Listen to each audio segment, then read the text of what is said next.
আমরা রাত 10টায় বালুরঘাট থেকে রওনা করে ভোর 6টার দিকে শিলিগুড়ি পৌঁছলাম। শিলিগুড়ি থেকে আমরা একটি জিপ খুঁজলাম, যে জিপে করে আমরা দার্জিলিংয়ের উদ্দেশ্যে রওনা করতে পারবো। এই শেয়ার জিপগুলো শিলিগুড়ি বাস স্ট্যান্ড থেকে ছেড়ে দার্জিলিং পর্যন্ত যায়। যেই শেয়ার জিপে আপনারা 250 টাকা জনপ্রতি ভাড়া করে মাত্র 3 ঘন্টার মধ্যে দার্জিলিং পৌঁছতে পারবেন। একটি শেয়ার জিপে 9 থেকে 10 জন অনায়াসে যাওয়া যায়। এই শেয়ার জিপগুলো শিলিগুড়ি থেকে সরাসরি পাবেন, আগে থেকে বুকিং করার কোনো প্রয়োজন নেই। এক্ষেত্রে আপনাদের গ্রুপ যদি 9 থেকে 10 জনের হয় তাহলে গাড়িগুলো রিজার্ভ করে নিয়ে যেতে পারবেন, যাতে করে আপনারা রাস্তায় যে ভিউ পয়েন্টগুলো রয়েছে সেগুলো আরও বেশি সময় নিয়ে উপভোগ করতে পারবেন। শিলিগুড়ি থেকে দার্জিলিং প্রায় 62 কিলোমিটারের পথ। এই পথটি সাধারণত দুটি রাস্তা দিয়ে যাওয়া যায়, একটি রোহিণী দিয়ে কার্শিয়াং হয়ে, আরেকটি শুকনা হয়ে কার্শিয়াং দিয়ে। তবে রোহিণী হয়ে যে পথটি সেটি বেশি সহজ হওয়ায় গাড়িগুলো এই পথটি ফলো করে। সকাল 7টায় শিলিগুড়ি থেকে আমাদের গাড়ি দার্জিলিংয়ের উদ্দেশ্যে রওনা করলো পাহাড়ের এই আঁকাবাঁকা পথ ধরে, এবং আমরা জানালার পাশে বসে পাহাড় উপভোগ করতে থাকলাম।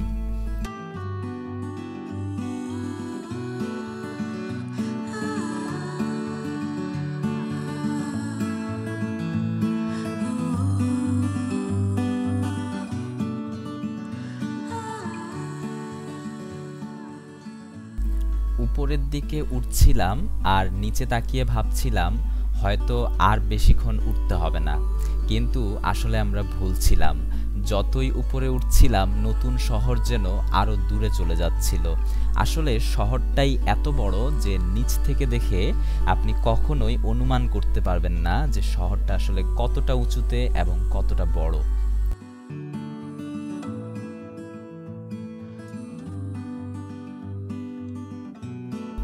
ধীরে ধীরে আমরা উপরে উঠতে থাকি এবং বাতাসে ঠান্ডার পরিমাণ আরো বাড়তে থাকে। এমন পর্যায়ে পৌঁছে যায় যে আমাদের ব্যাগে থাকা ঠান্ডার কাপড় চোপড় বের করে আমাদেরকে পরে নিতে হয়। রাস্তার পাশে যেই লাইনটি দেখছেন এটাই সেই টয় ট্রেনের রাস্তা।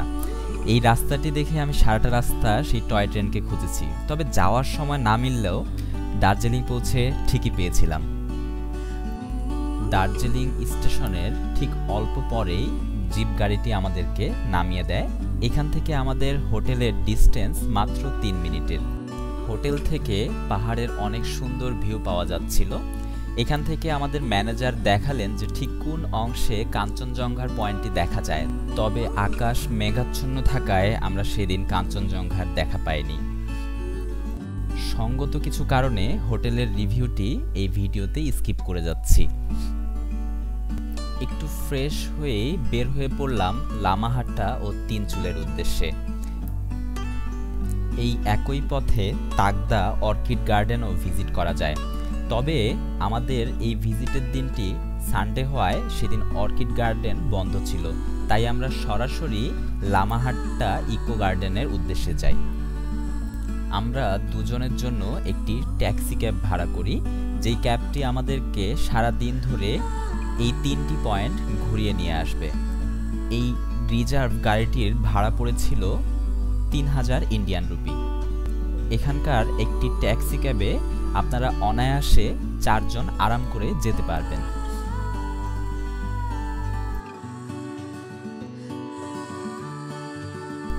যেতে যেতে রাস্তায় পেয়ে গেলাম ইন্ডিয়ার সবথেকে উঁচু স্টেশন ঘুম স্টেশন। শুধু তাই নয়, এই রেল স্টেশন ওয়ার্ল্ড হেরিটেজেরও অন্তর্ভুক্ত। পৃথিবী জুড়ে পর্যটকদের কাছে ঘুম রেলওয়ে স্টেশন অন্যতম একটি আকর্ষণীয় স্টেশন। এই স্টেশন থেকে একটি রাস্তা চলে গিয়েছে মিরিকের দিকে আর অন্যটি দার্জিলিংয়ের দিকে। দার্জিলিং থেকে লামাহাট্টা প্রায় 20 কিলোমিটার রাস্তা, যেতে সময় লাগে প্রায় 1 ঘন্টার মতো। রাস্তার পাশের সৌন্দর্য দেখতে দেখতে খুব অল্প সময়ের মধ্যে পৌঁছে গেলাম লামাহাট্টা ইকো পার্কে।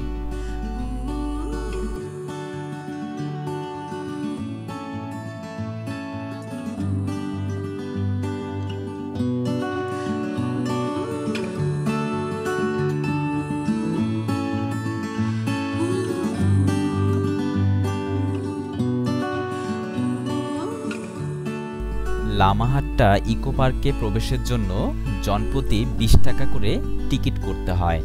আমরা টিকিট করে ফেললাম, আর দেরি না করে ঢুকে পড়লাম লামাহাট্টা ইকো পার্কে।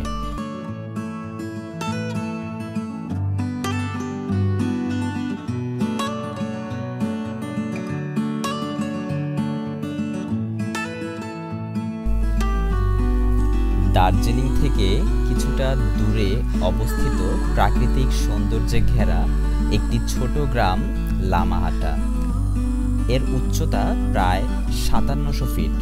মূলত শেরপা, ভুটিয়া, তামাং ও বিভিন্ন পাহাড়ি জাতির লোকেদের নিয়ে গড়ে উঠেছে এই গ্রামটি। লামা কথার অর্থ হলো বৌদ্ধ ভিক্ষু এবং হাট্টা কথার অর্থ হলো বাসস্থান। অর্থাৎ এই লামাহাট্টা শব্দটির অর্থ হলো যেখানে বৌদ্ধরা বাস করেন। ভারতীয় সরকার তিব্বতীয় লামাদের বসবাস করার জন্য এই জায়গাটি নির্বাচন করেছিলেন, তাই এই জায়গাটির নাম লামাহাট্টা।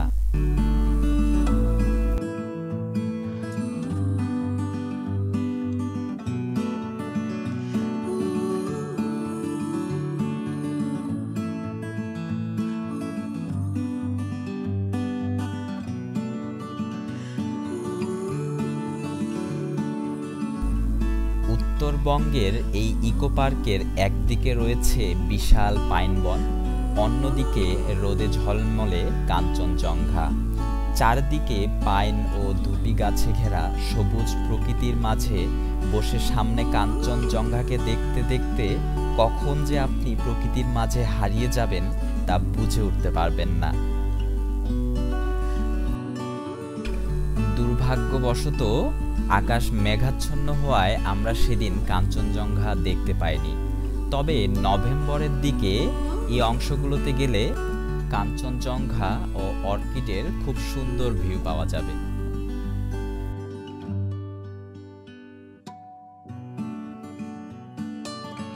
পাইন ফরেস্টের ভিতর দিয়ে উঠতে উঠতে আমরা কিছু দূর পর পেয়ে গেলাম লামাহাট্টা মাউন্টেন লেক। এই লেকে আসার জন্য প্রায় 700 মিটারের পথ আমাদেরকে ট্রেকিং করে আসতে হয়েছে। সময় লেগেছে প্রায় 25 মিনিটের মতো।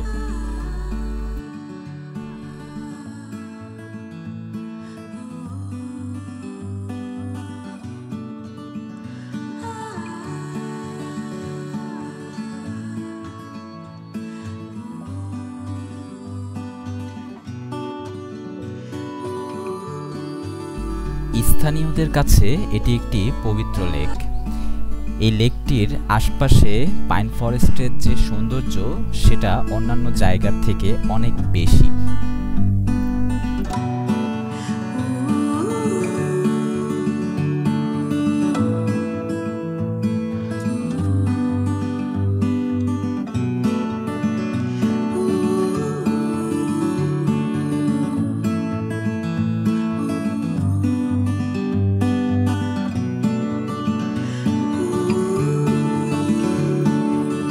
প্রায় 2 ঘন্টার মতো লামাহাট্টা ইকো পার্কে অবস্থান করার পর আমরা একই পথ দিয়ে এবার চললাম তিনচুলের উদ্দেশ্যে। দার্জিলিং শহরের পথে চলতে চলতে পাহাড়ের দেয়ালে, বিল্ডিংয়ের দেয়ালে সর্বত্র এই ধরনের ডেইজি ফুলগুলো আপনারা দেখতে পাবেন। এই ফুলগুলো দিয়ে এত সুন্দরভাবে সাজানো হয়েছে, এটা সম্পূর্ণ অপরিকল্পিতভাবে একা একাই তৈরি হয়েছে।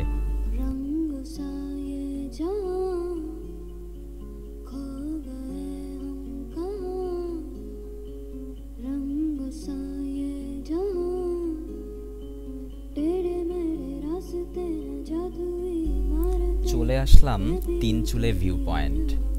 আপনি যদি এই গ্রামে একবার গিয়ে পৌঁছান তাহলে আপনার চোখে শুধু ধরা দেবে সবুজ প্রান্তর। কারণ ছোট ছোট এই 3টি পাহাড় ও জঙ্গলে ঘেরা এই পাহাড়ি গ্রাম, আর 3টি পাহাড় নাকি দেখতে অনেকটা চুল্লির মতো, আর সেই কারণেই এই গ্রামের নাম তিনচুলে।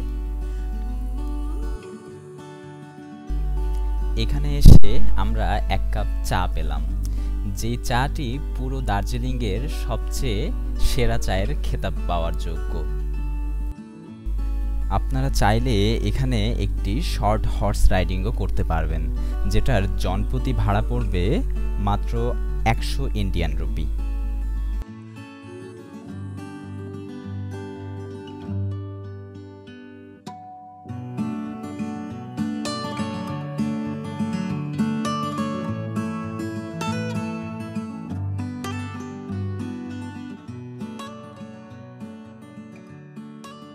ভিউ পয়েন্ট থেকে কিছুটা নিচে নামলেই পেয়ে যাবেন পেশক টি গার্ডেন। এখানে একটি দোকান রয়েছে যেখানে নেপালি ট্রেডিশনাল ড্রেসগুলো মাত্র 100 টাকায় জনপ্রতি করে ভাড়া পাওয়া যায়। আমরা সেই ড্রেসগুলো পরে কিছুটা চা বাগানে ঘুরে আসলাম। দার্জিলিং শহরে প্রায় সারা বছরই পর্যটকদের ভিড় লেগেই থাকে, তাই যারা একটু প্রকৃতির মাঝে নির্জনতা ভালোবাসেন তারা ঘুরে আসতে পারেন দার্জিলিংয়ের এই অফবিট জায়গাগুলোতে।